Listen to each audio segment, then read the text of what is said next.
It's the best Kiwi event in New Zealand, this. Crossing New Zealand in 1 or 2 days. Why do I do it?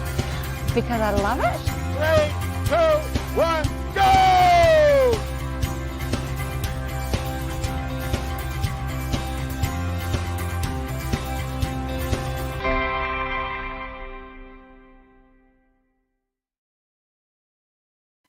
Hello, everybody, and welcome back to another Kathmandu Coast to Coast podcast. Of course, the Kathmandu Coast to Coast, the World Championship multi-sport race held right here in the South Island of New Zealand.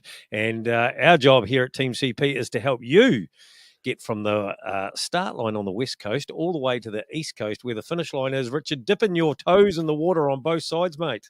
Yeah, maybe even picking a stone up and carrying it all the way over, getting one from each side. And the toughest job. Right? Yeah, well, it's I've actually never done it. Of power to weight ratio, I don't want to carry anything extra.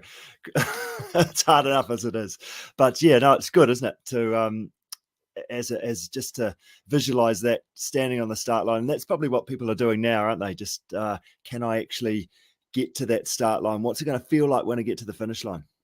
Yeah, totally. And that start line vibe on the beach there at Serpentine Beach, early hours of the morning, the sun's just starting to come up, still a bit sort of dark there, but yeah, plenty of people walking over, just touching the water as it's lapping onto the beach there, starting to really think about what lays ahead of them, starting to really think about their expectations and what they're going to get out of it. And of course, tonight's episode, Richard, is about managing expectations as we go along. Yeah, I wondered how many people got nervous as you're starting to paint that picture about what that coast to coast is going to feel like, look like. The temperature, it might be completely dark if you're in the longest day. The sun's just come up if you're in the 2 days. You walk down to that start line and you take a few deep breaths and say, right, it's actually time to push go and test myself, challenge myself, see what I'm up to here and go and give it a good nudge. What about you? Do you get nervous? Do you start thinking about which bridesmaid dress I'm going to pull out of the cupboard this year? Or are you going to leave them all in the cupboard this year and not get the bridesmaid dress out? I only just got the bridesmaid's dress out last year. There was some pretty hot competition out there. So I was quite pleased to have a bridesmaid's dress on last year. Well, often there's 2, 3 or 4 bridesmaids in the party, mate. Oh, yeah, true. Could be get one on there. 6 or 7, you reckon? Okay, I like it. That's not so bad. Yeah. Just so no. Adding it to the 8th drop. Yeah. Yeah, no, thanks, Angus. That's good. Yep, no, it's good. It's time to get excited. I guess it's time to start. What are we, November now? So we want to start thinking about really just kind of getting a bit more specific with our training, I think, and dialing that in as we start thinking coast to coast. And that's right. And summer's here now, right here in the Southern Hemisphere, here in New Zealand. It's just starting to warm up, although I see some snow on the hills again here locally in Canterbury. So we had a small run there of some warm weather, and we've got a couple of snowflakes back up on the hills, but that's okay. So it is time to really start almost thinking about how you're going to start putting some of those longer training days, some of those training blocks together, all of those sort of things. But, there's never a time you shouldn't be thinking about the day, the weekend, and your support crew. And if you haven't got a support crew, have we got a deal for you? Team CP still does have a couple. We've got a couple. Let's not get carried away here, but we do have a couple of support crew spots available. So if you'd like us to look after you for the weekend, then get in touch.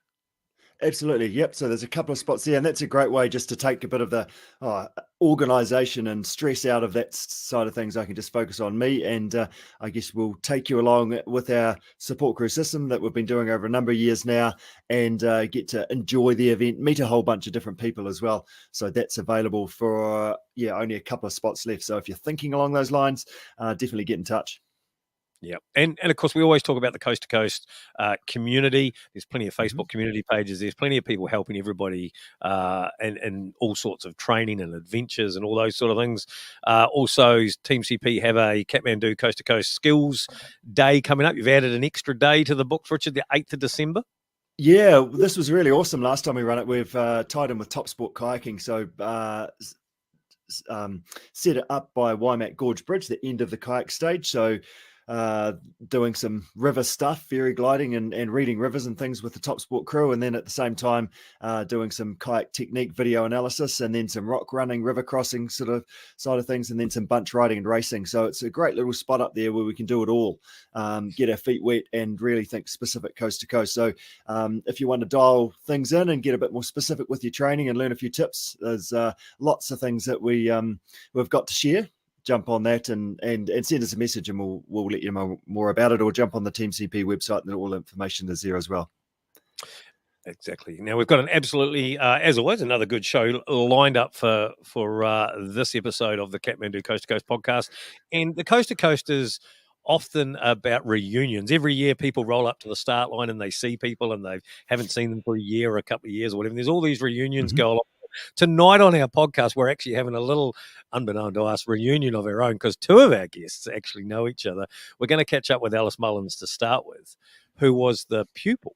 And Paula, at the end of our show, was the teacher back in the day at Marion College. So we've only just found this out, but how good's that? A little reunion going on internally here at the Kathmandu Coast to Coast podcast. Yeah, how good. And you're exactly right. If we turn up to the event again and again a few times, you get to know the same sort of people. And it's just a fantastic vibe, and that makes it part of it, isn't it? That's a fantastic thing to be part of. Yep. And in the middle of that, in between our two lovely ladies, we're going to have Ben Jordan from Australia, old fingers himself. And we'll throw him on the podcast. He, of course, last year came over from Australia, did the 2-day coast to coast. We supported him. We provided the support package. And actually, that's an event he actually did finish, Richard. He did well. Well, do we share why you called him fingers just now, or was that more for him to say? Let's ask him later on how him and Gareth Dawes get along, and it's a story he can tell, no doubt. Yeah, absolutely. Well done. Well, let's bring us on Alice, shall we? Is she sitting backstage there? She is. Now, Alice, welcome to the show, and you're not coming to us from New Zealand today. No, I'm not. Hi, team. I'm coming from the sunny coast, Malulavar, actually. So, yeah, good to be here. Fantastic. How good. And is that a bit of a training camp, bit of a holiday? Are you doing work over there? What are you up to? It has been a good training ground in the past, but no, my brother lives here. So I've just popped across for a week working remote and just getting to see the family. He's got a wee 2-year-old. So, yeah, it's quite a cute time with the wee nephew. Yeah, good job. So give us a quick background. What's your involvement been with the Coast to Coast? When was the first time you did it? How many times have you done the Coast to Coast? Yeah, so it started back in 2019 in the tandem. So I did 2 years of tandem and then sort of thought, let's keep going, and did a 2-day individual the next year, and then thought, well, why not do the longest day? So did that in 2022, and then did my second longest day last year. So yeah, it's been 5 years so far, and coming up for another 6th in the longest day. So yeah. Good. And what's the motivation like? Are you still does it still feel like the first time around you've done it, or am I is it easier now? How do you feel about it all? I think getting to the start line, like every start line's, just as nerve-wracking as it always is, but it's an exciting, nervous feeling, and I think knowing, like once you've done the 2-day, say I did that 3 years, you get to know the course and you get to know how to structure your 2 days, and then, the same for the longest days. Once you've sort of done it a couple of times, you can kind of, I guess, learn where to potentially push harder and where, you can play to your strengths a bit more. And then, you throw in a few alternative courses along the way, and that sort of throws a wee, mix and keeps it interesting. But no, every year's exciting. And I think every year the journey's so different, and you meet new people and you see the same faces around all the different events leading into it. It's just a pretty fun time. Yeah, that's cool. And it is different every time, isn't it? And do you sort of have a few key things that you're looking to improve on last time? Yeah, I mean, there's always improvements to be made. I think for me, probably a big changing direction was sort of, I kind of started out, did what I thought I knew, really liked biking. So I would say a lot of my training consisted of biking. And then, it sort of got to, I guess, heading into the longest day and knowing that I needed to get a coach, so sort of teed in with Flavio and the FE squad and got going in that space. And that's really pushed me to then actually focus on improving the areas that, you know, aren't the strengths, and that for me is probably the running. And you know, it's come a long way since starting, and it's definitely room for improvement and speed work as well. And again with the kayaking too, I mean, there's definitely skills to be learnt there, and I think every year on that river, you know, regardless of how confident you might be, there's always things that jump out and keep it interesting. So yeah, always room for improvement. Yeah, that's the thing with the race, isn't it? You can't just say, right, I think I've got this, because around every corner you've got to manage everything that's going on, and that's what keeps it fun. And that's part of your training as well. You don't know when you're going to be sort of upside down and hair wet, so you've got to keep concentrating as you go. This time around, you're like, how did you go last year, or this year just been in the last event? So this year was probably my best result to date, and that was sort of coming in third in the Open for the longest day, and just sneaking into top 10 overall for females. Yes. So yeah, it was a really good race day. Like I guess everything I had sort of put into the plan, you know, I'd sort of given myself, I guess, time brackets over the certain, you know, parts of the day, and I sort of knew what a PB would look like, and I knew what, you know, good would look like, and you know, I could kind of manage the timings there, and it just sort of, it played out really well for sort of what I'd put into the plan. And I think you just never know what to expect on race day, but it helps to kind of have something in your mind of how you'd love it to go, and then you kind of adjust from there as to, you know, how the day pans out. But was it that? Sorry, was it that that? I'd love it to go? Was it the A goal? Is that what you hit last season? Like to be honest, it really was. Like I'd sort of given my support crew the plan, and I sort of said, you know, if I come at this point across the day, like, you know, that I'll be feeling pretty good. And I think for me, the run was probably the one that went better than I expected, and then that sort of set me up for the day really nicely. You know, sort of, I guess, probably had a faster start to the day, and then, you know, used the kite to sort of recover a wee bit, and then had a really, well, not, I wouldn't say enjoyable bike home, but I definitely enjoyed the bike home, you know, even at that point of the day. So yeah, it was, it went to plan, you know, and I know it often can't, but it was a really great race. Awesome. So this year it's kind of same, but different, because you're lining up with the elite woman this year. Yeah. So how does that change Alice's headspace? And so is there any extra pressure knowing that you're going from the Open into that illustrious elite category? To be honest, you know, I don't want to put too much pressure on it. I think for me, it's been a journey, you know, like we're 5 years now with basically doing, you know, the steps and along the way. And I knew it was always a goal for me to be in the elite one day. It was just a matter of sort of when, you know, I felt like doing it. And I sort of thought, this year, why not put your hand up and give it a go. And I think, you know, as long as I keep, you know, training consistently, you know, every year has got better, and I know there's so much I can work on. So yeah, I'm not putting any more pressure on it. I just think I just need to, you know, I'll do the work that I need to do, continue to enjoy doing it, you know, because that's why we love it. And then come race day, you know, it's a new challenge and you know, something exciting to be a part of. And we don't want to give it away to all the other elites that you're going to line up there with. But have you got some measures around the place? Like, are you hitting some PBs? Have you got in each of those categories? Have you got some sort of measure that you use to trace your performance and with your making gains? Yeah, I think so. Like, I think definitely. I mean, the river's always a hard one, you know, if it's running low or high. But I think for me, probably the run is something I always, you know, like to gauge. And I think consistently across the seasons, it's got faster. So I think there's room to improve there. Also biking, you know, it is what I enjoy doing. And I think, you know, getting onto a TT for the last ride home is going to be quite an exciting time as well. But yeah, I mean, definitely, yeah, always room for improvement, you know, even the run off the beach, you know, depending on how you strategize that, you know, it'll help to get into a good bunch. So I think I feel quite lucky with I've come off we've just been racing in China actually over winter. So if anything, it's been quite a different winter training block, and I think it's really helped speed work. So yeah, coming back feeling fit, but needing to sort of recover the body a wee bit before we sort of step back into, I guess, a new coast training block. But yeah, I think it's exciting. It's going to be fun. That's awesome. And I have to say, Alice, you were going very well. That running was looking great. And obviously that was a big part of that China racing too. So well done on that one. And that's cool to have under your belt now.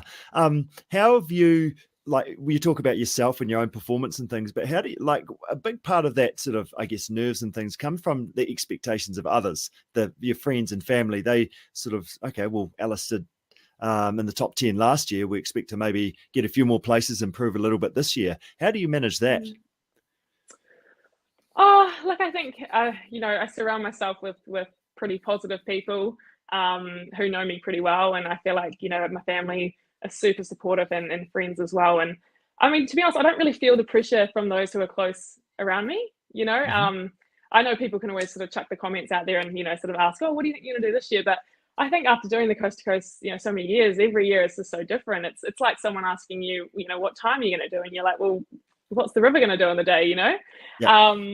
But I think, you take it with a grain of salt. Like, I know personally what I want to achieve out there, and I'll take the support crew, along on the journey with me. So, the ones closest to me know what I want to achieve. They're not asking questions because they already know, so it's, I think it's just kind of, talking about it more and being open and not, not shying away from what my goals are. So yeah, it's, I'm pretty happy with the race plan come race day. Yeah, nice. So what you're saying is I'm basically being clear about my goals and what I want to achieve out of that, and then basically making sure the rest of the crew is clear about that as well. So there's no sort of like expectations aren't sort of different from one to the other. So you can just go and enjoy the weekend and do your best. Oh, totally. Like this year, I feel like, I genuinely look forward to seeing the support crew when I came to transitions, and I knew that they, based on the times that, like, if I came in, they'd know, whether I'd be stoked or whether I'd be, like, oh, that's okay, or maybe disappointed. But I just, I feel like they were just really on the same plan as me and made it fun. It was so exciting coming into transitions. What about managing your own expectations while you're out there? I mean, you've said it, Richard said it, we've all said it. The day can't be planned, right? Because, the river's going to change. The up through the run can be different.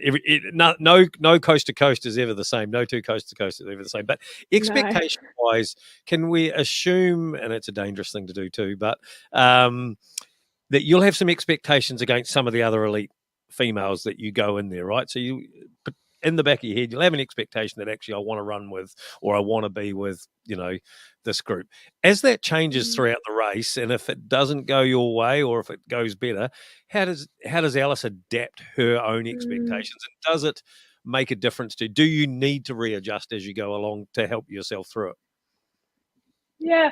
Oh, look, to be honest, I think even, before the race starts, like, I mean, for the last 5 years, like, I've raced my race, if you know what I mean. Like, there's definitely athletes out there that you can compare to and sort of think, oh, I could go alongside them, and if I pace them for the first bike, and then we can start the run together. But end of the day, everyone's on a different race plan. So if you decide that you're the same as someone on the bike, and then they decide to absolutely push it, at a level that you're not used to, then it kind of can completely disrupt your whole race. So I think for me, it's probably more race my own race. It's a really long day. Control what you can, but also know that you need to adapt if something doesn't go your way. So yeah, for me, it's definitely, it's race your race, your own race, and kind of follow the plan that I put in place. Like, follow it to as much as you can, but we're willing to change it if it doesn't. There's so many parts of the day. If one part doesn't go right, then control what you can and push it on to the next. Yeah. Nice. I was just visualizing then Alice is not racing where she wants to be. She's 20th instead of 10th or something like that, coming into those transitions. And you talked about before, it was super fun. And I really look forward to seeing my support crew. You can see how if the expectations were high and then you weren't meeting those and then you didn't adjust, that actually your day could become very unfun. And I'm not enjoying this as I expected to be. So that's part of it, isn't it? Like, if you don't adjust those expectations as you go, well, I could just have a sad face and I'm probably not going to go as well because of that. Yeah. Oh, absolutely. And like the mental game is huge. And I think, it does develop as you go on, but you can still have everyone can go through hard patches, right? Like at any part of that race. But I think the longest day especially is nice to know that, because it is a big day, anything can happen, to anyone in the field, whether you might fall behind by 20 minutes, you could gain that back on someone if they end up hitting a wall down the track. So it's just such a long game. And I think, even if you do get into a hard space, it's just, trying to battle through, do what you can to keep going, knowing that your race might turn around once you hit transaction, get some nutrition on board, or get a pep talk from your support crew. You kind of can't give up, that easy. You got to keep at it and just, and track down the next person you can across the field. Well, 5 years of experience now, Alice, seems to have done you the world of good, as you're taking all of that in, and all of our listeners out there could definitely learn from exactly that. Just get in amongst it, do your own thing. Don't get too worried about others around the outside. I don't know where Richard's gone. He's just left me to it here, but that's okay.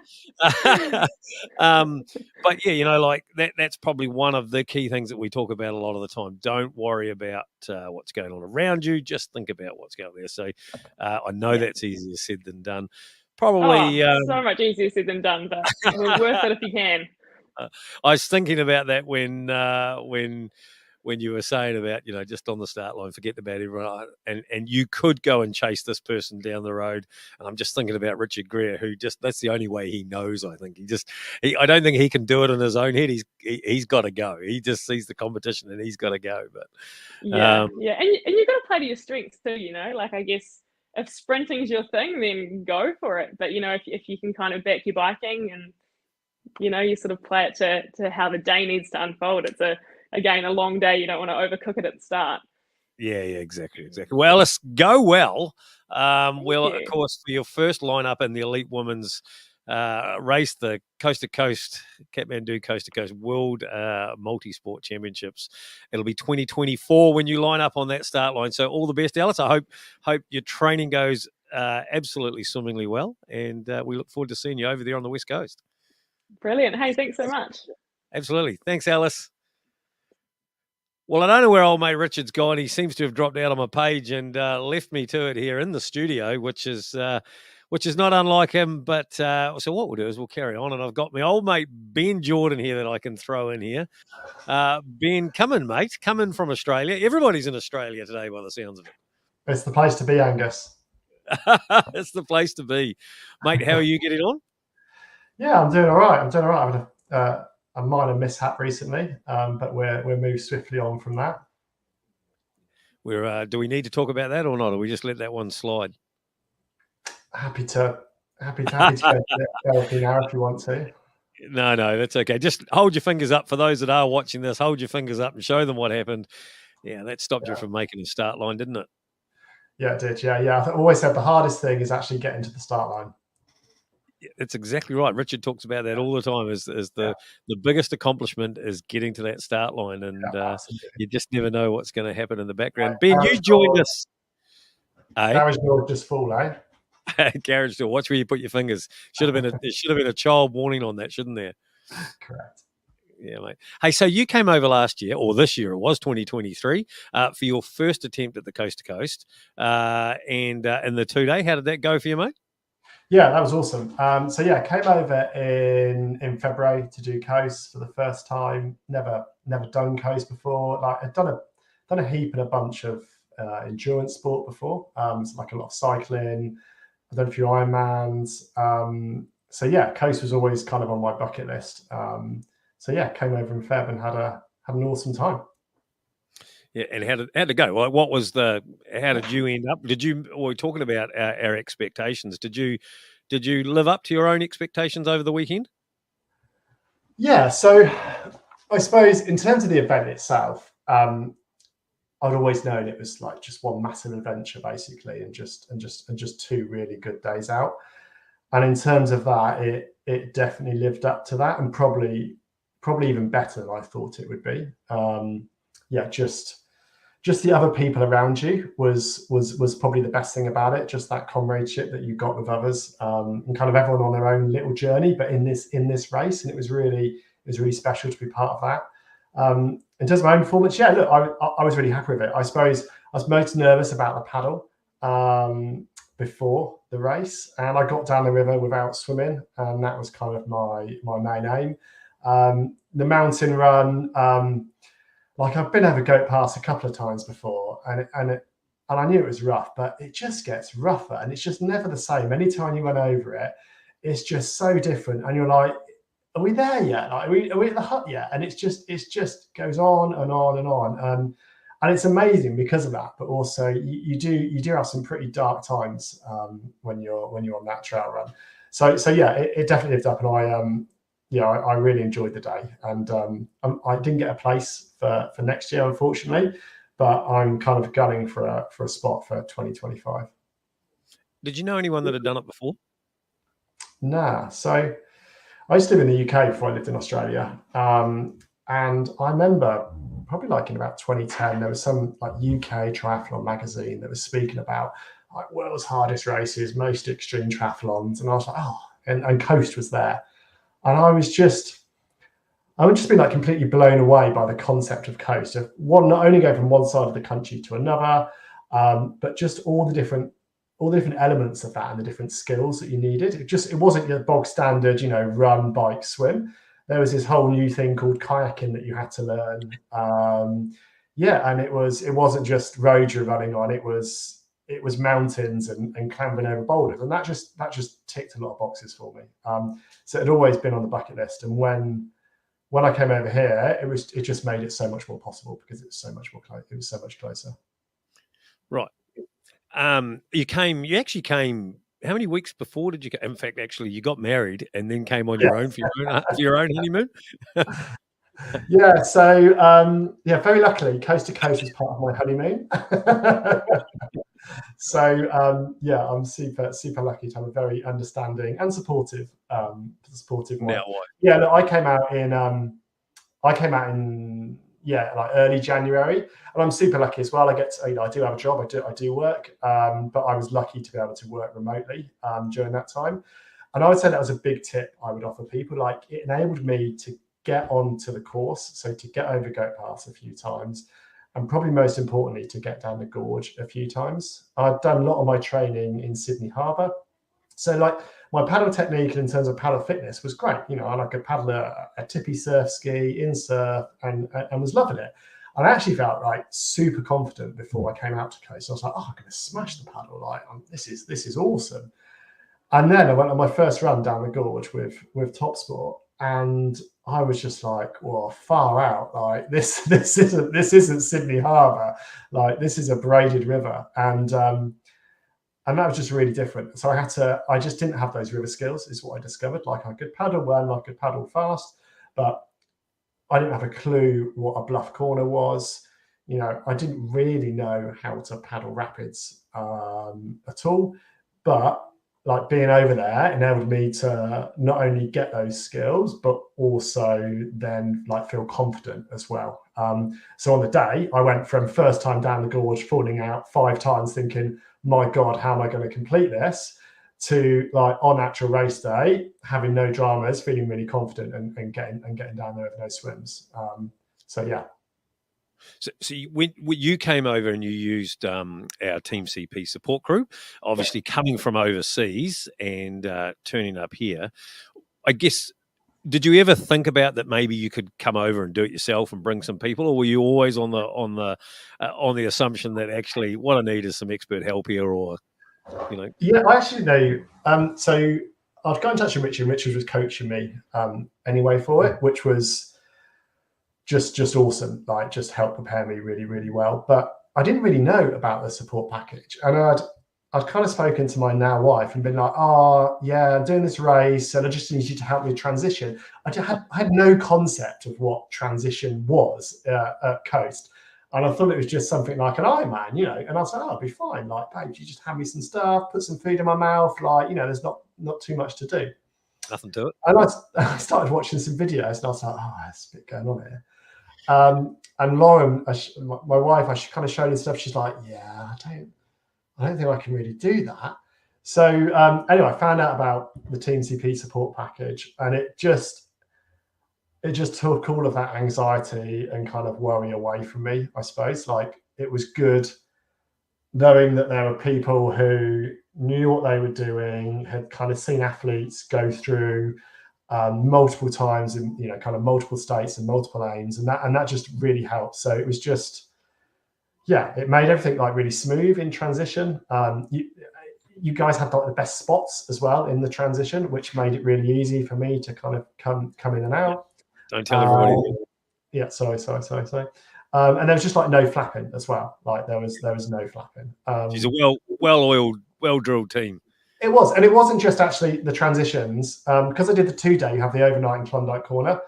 So not having the stress of trying to sort all of that out was really, really good.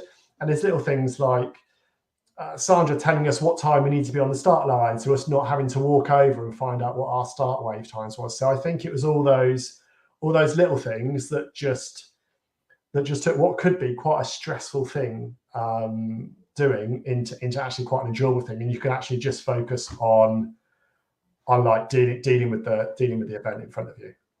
And do you think that'd be like? Do you think the transition thing and getting your head around that is that the trickiest thing for an overseas athlete? Yeah, because I don't think you have any idea about what that is. Like, I mean, the kayak transition as an example, right? When you cycle to Whitebridge and you come down, you know, it's just a sea of kayaks in front of you, and then you've got to get yourself down there. You've got to get all the right kit on, and there's quite a lot of kit to one, get off, and then two, get on, because once you push off and you're going down that river, that's it. It's just you and whatever you've got on you. And if you've forgotten anything, like, you're buggered. And you're in that kayak, you know, 4 or 5, you know, some people in there 6 hours, and that's a long time to be in that kayak. So yeah, I just don't think someone coming from overseas would have any concept of what that would look like. And then also when you get out of the kayak as well, just, you know, you're pretty tired, and you've got a 70k bike to do after that, and you know, and it's hard to explain how you'll be feeling right then. And just knowing that you've got people who have seen it all before, know what they're doing, and can get you on that bike and get you to Brighton Beach is exactly what you need. So no, if I was coming overseas, I would be. Yeah, I think it's really easy to be ignorant of the logistic challenges around coast, because there's a lot going on both before the event and during the event, and yeah, you need people who know what they're doing. Yeah, and I think whether it's Team CP or whether it's your own support crew, whatever, they are the support crew we always talk about are some of the most important people in this race. And often we say that you go from support crew to athlete. You do a support crew one year and then you become an athlete the next year. But on other occasions, we see athletes coming backwards and becoming a support crew. And like you say, they are some of the best support crew you can have because they've got all that knowledge.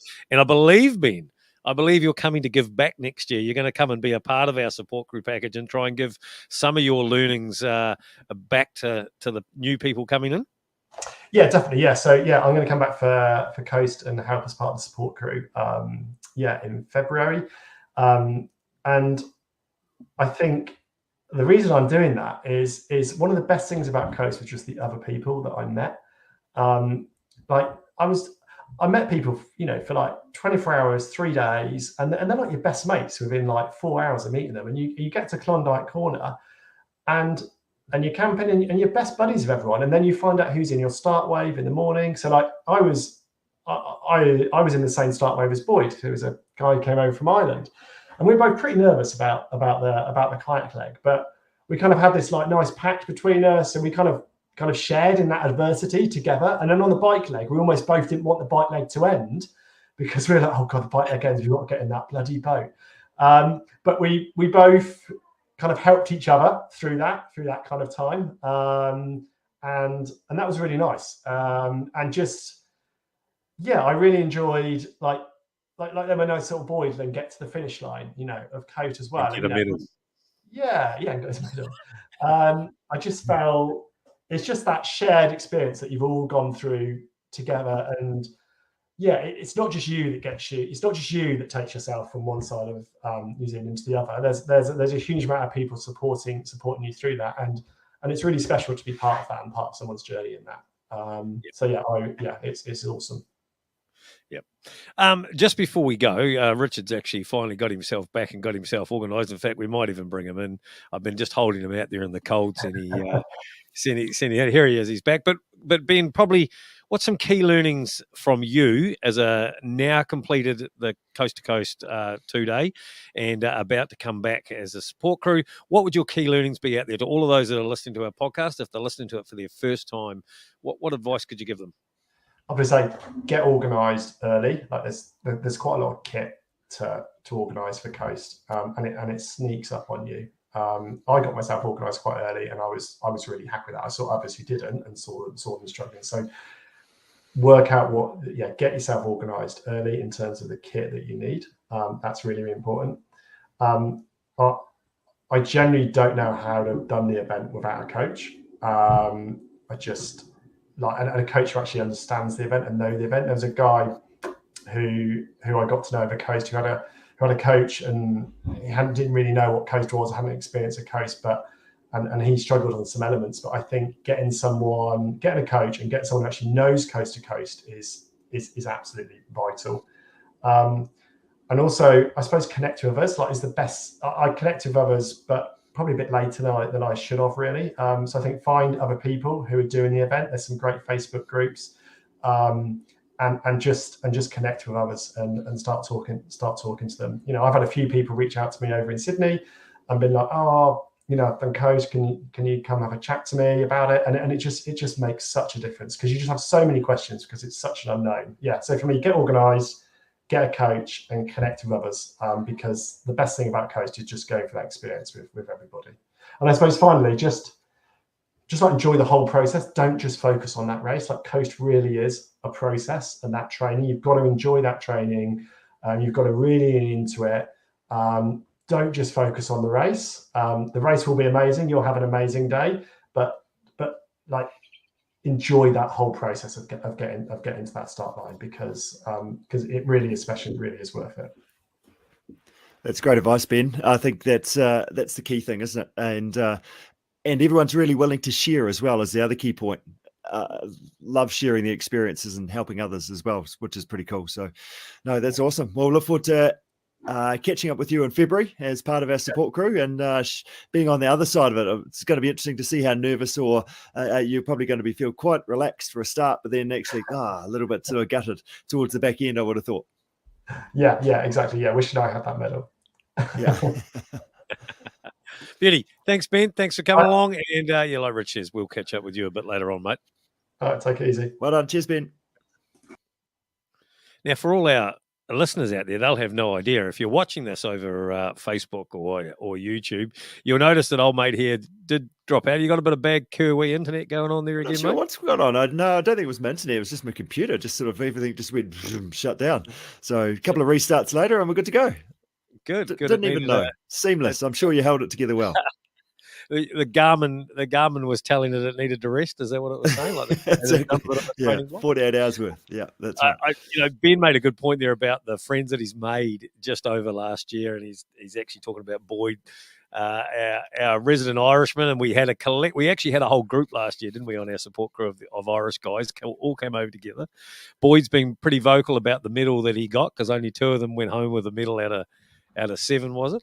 And that friendship continues to go on, and there's been a lot of chat. We've got a chat group that still continues, and through the Rugby World Cup, I can tell you, there's been some good banter. The banter was a bit slow this morning, though, I tell you, from our side. Yeah, that's right. Exactly. And I think that's what happens, isn't it, when you're sharing adversity with others? That's you're the layers are peeled back, aren't they? So that's where true friendships are really made, and the true colours of people step forward. So pretty awesome to have that shared experience with others, and keep those connections rolling. Absolutely. Now, finally, tonight, our final guest on the show, Paula Rule, our mental coach per se, teacher, and maybe long-time student at the same time. Paula, welcome to our show. Welcome to the Kathmandu Coast to Coast podcast. Thanks, team. Thanks for having me here. Excellent. How good was that earlier on? Sorry, what was that? How good was that to see Alice earlier on? It was really cool. I knew her face, and I was sitting there for like 5 minutes just trying to figure out where I could connect it from. So obviously you run into people in all different sorts of walks of life. And I was like, where was it? And then it came to me. I actually ran into at registration on the Coast to Coast last year. I actually ran into my old college PE teacher actually from Ashburton College. And again, I was like, I know this face and it's all quite familiar, but we've all changed over the years. And what do you know? It was my old PE teacher. So yeah. Funny who you're on. That's cool. Yeah, that's awesome. Alice, you used to be a teacher, but you're not anymore. You work in the sort of whole mental skills sort of field. Tell us a little bit about what you do and sort of the type of people you work with. Yeah, so teacher in a former life. So I was a PE teacher, and I've always been into sport, high performing throughout, my younger years. Maybe not so much since I've had kids, but it always came relatively easy to me, the mental skills side of things. But it's always really intrigued me. So through my coaching of various sports, it was like a flame that just kind of kept burning. And after our second child, I was like, right, this is absolutely what I want to do.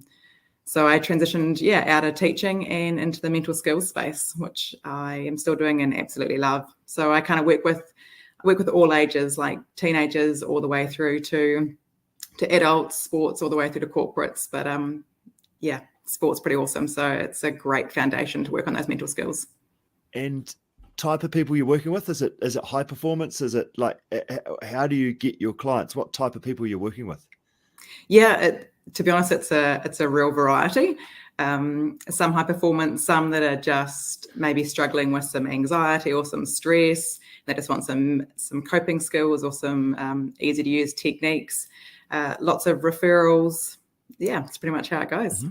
Yeah, cool. And have you worked with many coast to coasters?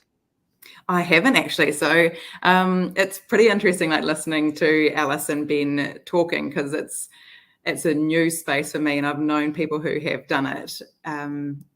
But what you can understand when they're talking about it is the coast to coast is like this. It's a pretty big beast, right? But the things that we feel in those behaviours, people feel those in all different walks of life as well, in all different sports. And it doesn't matter if you're going, right at the elite level versus just beginning, we still feel those same things. And it's about how we manage those behaviours.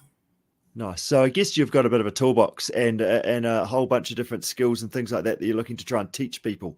And that's kind of trying to fit the right sort of things around each particular person. So we're going to talk about that in a moment. Piece. Yeah. But let's just step back a little bit, just in terms of mental toughness. We hear about this banded around a lot. How do you kind of define that? So, and what is that for you? Yeah, mental toughness, I think, there's lots of different definitions. Put simply, I reckon it's just the ability or the refusal to stay down. Like that you get knocks, that things happen, but you don't let it stop you from getting where you want to go. Mm-hmm. Just keeping on going. Yeah. Like I did a little speed session just before, and it's that point where your brain is telling you no, but you've got to try and keep going and not refuse to just like, oh, okay, that's enough now. And actually, can you get to the point that your body's failing rather than your head's failing? It's tough. Yeah. And it's that whole concept that the body achieves what the mind believes. And so when we think about that, like you would have seen it with Coast to Coast, and I'm sure there's people that are like really struggling to get to the end. And you see it. There was one clip a while back from like the Olympic walkers, and they just right at the end kept falling over, but kept getting back up and falling over because the legs were literally just giving way on them. But that mental strength just to keep on going. Yeah. Not to tell yourself it's okay to stop now. Like I've just got to keep going. And how do you do that? How do you get to that place? I've got to override that. Yeah. How do you do that? Like actually get to that space? I mean, you've got to do it in training as well, don't you? It's not just about race day. Yeah, you can't just turn up and hope that it's going to be okay, especially not in an event like the Coast as well. You've got to just think about the fact that the brain is a muscle, and just like any other muscle in the body, you've got to train it and work it, and it can't just be once and then leave it for like 3 weeks and then come back to it. And sometimes I call it a little bit like the aquarium culture. You can't just feed your fish once and then expect them to still be alive in 3 weeks' time, right? It's got to be little and often, but that often is the really important part. And a lot of that, like for Coast to Coast, I mean, for other sports, we play every week and we get to practice this every week because we're building up to the final or something like that. But a lot of times for a lot of people, the Coast to Coast is their one event that they're going to do in February. So that actually opportunity to practice these mental skills just almost don't happen. Or they do it like they sort of, I guess you're trying to simulate it and show your body what it's about. But that simulation is actually about race day, like actually your mental skills as well. So actually having some practice races will be super important as part of that as well, wouldn't they? Yeah, absolutely. And even if it's not just the races, but during that training, I mean, it's all about, we're only going to perform to the ability that we train to, right? So you have to be pushing yourself up and setting yourself up for those knockbacks and those failures along the way, so that you know that you can do it when it really matters. Yes.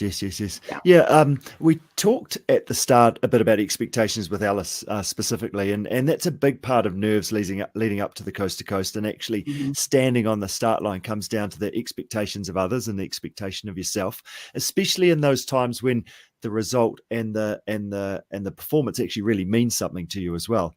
So for those, for those at the top end of the field, it could be through media and sponsors, etc. But for most of us, the expectations come from ourselves or our friends and family. So those expectations might be to win, they might be to achieve a good result in a category, or just actually, can you complete the damn thing? What advice do you have for people to try and manage this as best as they can? Yeah.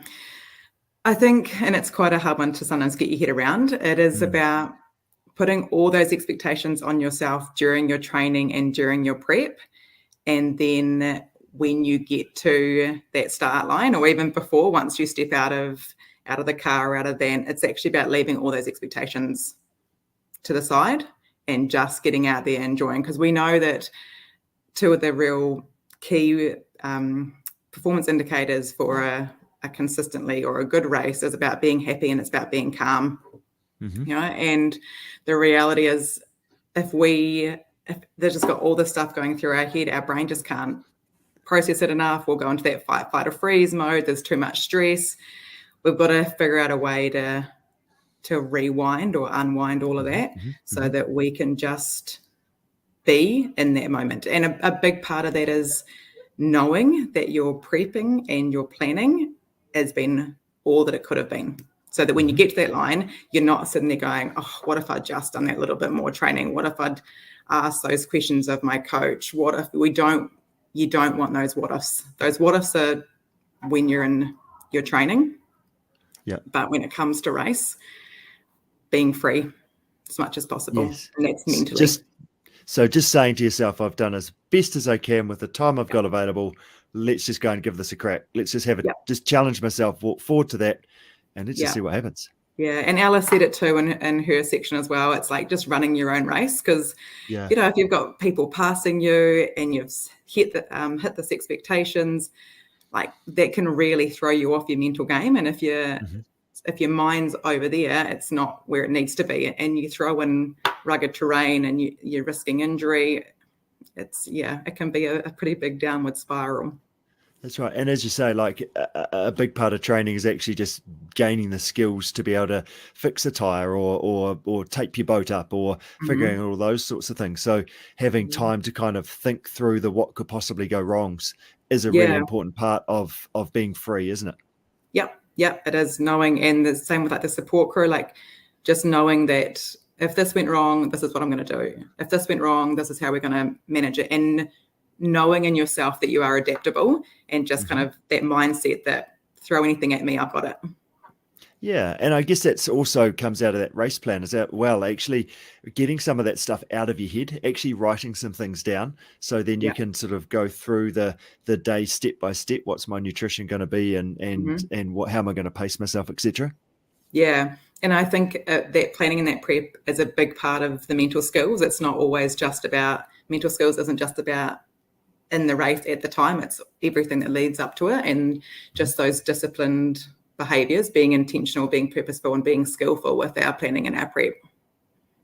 Nice. That's some very good words there. Yeah. I feel like you use those a lot. We use a lot. I use them a lot, that kind of above the line behavior, intentional, skillful, and purposeful, versus kind of like autopilot, impulsive, and resistant. And those three below the line behaviors are not going to serve you too well, I don't imagine, in the coast to coast.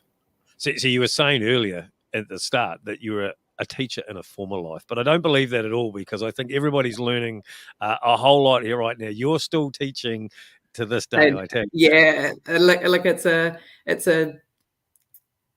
different space, but it's the same kind of thing, and it's the same for me. Like, learning's lifelong.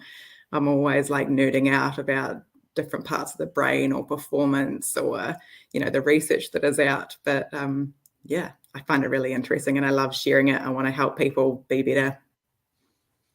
Yeah, that's awesome. So what are some of those things that we can, like we talked about preparation and as a big part of being calm on the start line, but what are some other key things that you can teach people or encourage people to do so they've got some extra tools in the toolbox to be able to perform to their potential?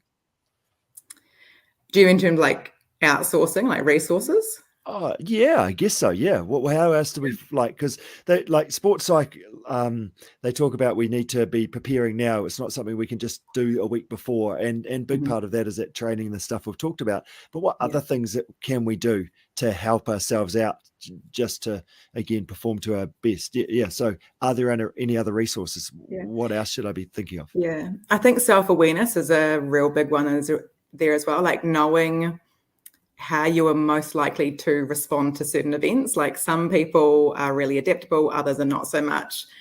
Some are really like driven and disciplined and just want to like be the best. Others it might be just as much about the experience and the connection with other people as it is with the race itself. So knowing how you are most likely going to respond to a situation is super important. And once you know that, that's when you can start to kind of mentally prep for that as well. So the other ways of using some visualization or some imagery. Difference. I mean, visualization is good. Imagery is like visualization on steroids. So, visualizing, I don't know if everyone knows, but that difference between describe that. Yeah. So visualizing, we can visualize where we're just in the moment and we're seeing. It's pretty much just using that sight, right? But imagery is just so much better because it's using all the senses and it's taking that time to be in the moment and seeing, smelling, hearing, tasting. Just the brain, we think it's really complicated, but it's actually really simple. And if we do imagery really well, the brain believes that it's already happened. So if we are rehearsing and mentally rehearsing a part that we know is going to be really tough for us, the brain you'll get to it and you're like, I've already done this before. 20 times, 100 times already, we're fine. And that can be really powerful for people as well. And if you know you can do it, you're more likely to push harder than if you've never been there before. Yeah.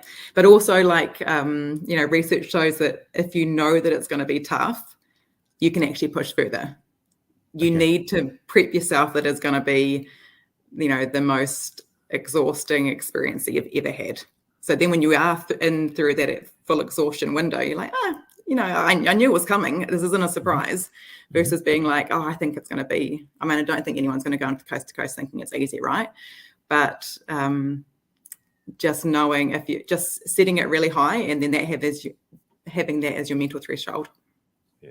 I mean, we know lots of people always, like when you're on a bike and your legs hurt, often a lot of people say, well, yep, my legs hurt, but actually they're not going to hurt any more than what they are now, right? So getting that mental barrier to go that actually, they do hurt. Yep, cool. Yeah, but they're not going to hurt you more. Yeah, so it's all about choices, right? And those behaviors and choices. And it's that, so what, now what? So what, they hurt. What are we going to do about it? Keep on going. And asking yourself, can I be here is part of that, isn't it? Can I actually be here? Is this okay right now? And if it isn't okay, well, I guess the choice is that I slow down a bit. But if it is okay, well, I should just keep dealing with that. Yeah. And I liked what Alice was saying too about, again, that running your own race. Like, you don't want to blow out trying to keep up with somebody else, thinking that you can be their pace. It's about knowing yourself and knowing your body and how hard you've trained and knowing what you can do. And that's, don't listen to your head. Your brain is lazy. It's trying to get you to back out. It's telling you it's hard. It's telling you to slow down, tune into your gut and what that is telling you. And that's way more powerful. Your brain is lazy. Is that something that you sort of use quite a bit? That feels like it could be quite useful. Just to remind ourselves that we're always trying to sort of look after ourselves, and our brain is sort of built to do that. It is. It's always going to try and take the easy way out if it can. You think about you're driving home after work and you're like, oh, I could just pull in and grab some takeaways because it's quick and it's fast. And the brain's like, yeah, just do that. Versus going home and, you can whip up a really healthy, quick meal in the same amount of time, but it's just always going to try and take you, if it's untrained, it's the thing, if it's left unchecked, it's going to take you down the lazy route. And is those, you talk about untrained, is that about building some routines and systems in place so then you don't have to think about it so much? Is that part of that? Yeah, I think you always have to think about it, but the routines and the systems are vitally important, and that's a part of that discipline-driven behavior. Yeah, nice. Let's just jump back to that whole imagery piece. You talked about the fact that it's better than visualization. Like, how do you do it? Can you give us a bit more detail about how you actually do the imagery thing? Yeah, sure. So you definitely want to start off in a quiet space, like a closed environment, no noise, and it's just about taking yourself into that moment. Some people like to do it in person, so they are going through it. Other people actually like to watch themselves do it. I think from like a third person kind of perspective. I find that in the moment is much better, so that you can really feel all of the feels. So it's just a case of you're not going through all of those five senses all the time, but it's just making sure that you're connecting with the different senses. So it's just, if you're looking at the site, it'd be, seeing the terrain, even just down to like the pebbles, or if you're paddling, it's feeling the paddle through the water and the weight and the power that you get from that. It could be feeling the sweat dripping down and then tasting that sweat as well. But it's really unique for everybody. Like I said, it's not a one size fits all. It's kind of like your puzzle piece.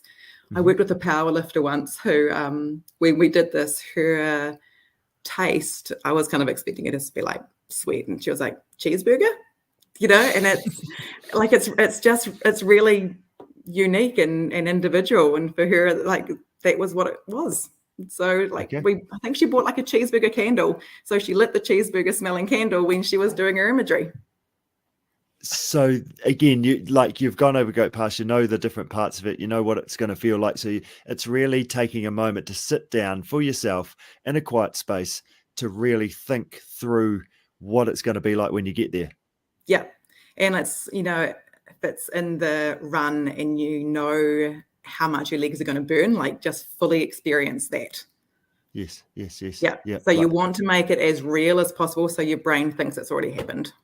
Yeah, right. Okay. So the bit up to Goat Pass and the getting up into the boardwalks, and it's pretty tough. I'll be going uphill for a while, and actually just sort of those big steps you're trying to run, but you definitely can't. And just making your way up, knowing that it's going to get a bit easier shortly, just actually step by step running yourself through those bits, or the rocks when you can see the finish line at the end, but you're just never quite ever getting there.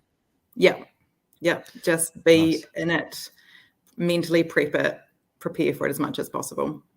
So is that something that we should be playing with now? So then when we sit down the day before the race, then we can, like, it works better? Is that sort of what that whole practice piece is about? Yeah. The sooner you do it, the sooner you start introducing mental skills or just mental rehearsal, any kind of mental prep into your actual run or or your kayak or whatever you're doing, the sooner the better. What about sorry, Rich, what about during the race? Do you use those skills in advance? Like if I say I'm going up Goat Pass and it's really, really hurting, what about imagery thoughts about the kayak and drifting ahead to obviously block out what you're doing, and obviously all of a sudden you're finished running because you've been thinking about something else? Is that something we should be doing as well? Sometimes it is about distracting ourselves from the pain and what's coming up. We don't want to get too far ahead, right? We want to still be in the moment, but it doesn't have to always be about being on, because mentally that's too tough. So sometimes it's about, I've just got to run for 2 more minutes, right? And then you get to that 2 minutes, you're like, okay, it's okay, I can do 2 more. All right, I can do 2 more or 5 more or 10 more. Sometimes it is just breaking it down into those bite-sized pieces and just, tricking the brain. Remember, brain's a bit silly. It's a bit lazy and it's a bit silly. In terms of that imagery, going back to that, isn't that also just like actually our training that we're doing? So actually say we're paddling down a river and we're just actually thinking about what is this going to feel like on race day? Is that sort of part of where the imagery practice could be happening as well? Yeah, because you can definitely tap into that and tap into the times where it's been really tough and connect with that moment again. But yeah, absolutely, in your training, use that as well. Yeah, nice work. Good stuff. So to wrap up, have you got any other sort of key tips, things that people should be thinking about? We're 3 months out from race day as we record this. We talked at the start of the show about trying to get specific and actually starting to simulate what the race is sort of from now on in. Have you got any sort of other mental skills tips or other things that we haven't discussed today? I guess there's always more, right? There's always more that we could be doing, but don't get to the start line. It doesn't matter if it's the coast or it's anything else you're doing. You don't want to get to the start line and be like, I wish I'd done more, and knowing that you could have done more. And I know it's hard to squeeze everything in, but prioritize not just your physical training, but prioritize your mental training as well. And I think that, the more you do it, it becomes easier. So like Alice she had some real great things that she was talking about in her section, even like Ben saying about getting the kit organized nice and earlier, preparation, what's that, and failing to plan, we plan to fail. And that's body and mind. Yeah. So use this time to get organized, basically, is what you're saying. Get organized. And look, if you know that, because some people, like I said, like I had kind of a natural disposition to just being able to get through things. And I don't think you're going to sign up to the coast knowing that you're going to struggle and want to give up because you train so hard for it. But if you've got some stuff, and I talked about self-awareness there, if there's bits there that is like a reoccurring thought or a reoccurring worry in terms of mindset, like get help for it. Go and chat with the mental skills coach, go and chat with somebody else that's done it before. And I like that you said it's like a real community and people are really open to sharing that information. I know sometimes we just don't want to share because we feel a bit vulnerable and we might feel a bit silly, but yeah, you can't be vulnerable without being courageous, and you've just got to know more what ifs. And I think that one of your comments before about when you get to the start line, and that is our job here in this podcast, is to try and get everybody to the start line. But as we talk about expectations, get to that start line, put those expectations aside, and regardless, like you say, whether, I know you said you don't want to get to the start line and have a what if I'd done more, I wish I'd done more, but I guess get to the start line and just be happy with what you have done to get to the start line and be there, right? Like that's probably the mental space you just need to be in. I'm here, and actually I'm happy with what I've done, and let's just get up. Yeah, think about happy and calm again. And as Ben said, he didn't get to race next year, and there is lots of people that would just be giving up anything they could to be where you are when you're on that start line. So, it's not about owing it to them, but it's just about making sure that you enjoy every second. Well, through the pain as well. We can still enjoy the pain, But it's leaving the expectations aside and just knowing that you've done what you've done. There's no point worrying about it now. Now you've just got to do it. Yeah, that's great. How do people find out more about you, Paula, if they want to come and have a chat? So my website is thementaledge.co.nz.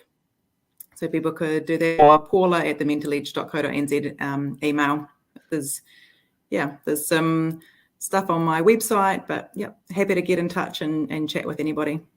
Yeah, that's great. I really appreciate your time and sharing, and that's fantastic, the stuff that you're doing, because it really does make a difference to, I think, the enjoyment that people get out of these challenges that we put ourselves up for. So well done for everything you do, and thanks so much for your time. No worries. Thanks so much for having me, team. Yeah, thanks, good Paula. job. Thanks, Paula. See ya. Bye. Bye. It's almost the unspoken discipline, really, isn't it? You know, with all sports, not just the coast to coast, but if you break coast to coast down and go, well, there's kayaking, running, and biking. Well, the fourth discipline there really is mental skills. Nutritionists would be arguing that theirs is a fourth discipline. Five wonders of the world, Richard. Did we talk about strength coaches? Yeah. Hey, look, Paula's great. Paula's great, and like I say, she is still teaching. She's still a teacher there, definitely. Yep. And one of the few.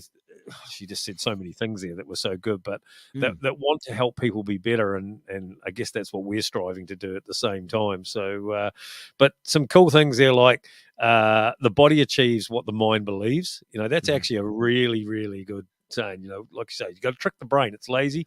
You got to trick it into really believing sometimes. But something I like really was the so what, now what, like, and it hurts. So what? Now what am I going to do about it, right? And actually putting that back on yourself to answer that question. Yes. Rather than just sort of being a victim to it. What am I going to do? How can I actually make the most of this opportunity from where I am at right now? I totally agree. I love a good sports psych chat. I think there's always something that we can take out of it and be better for it. I'm just pleased she doesn't try and open up inside my head, that's for sure. Well, I don't think anybody... Hey?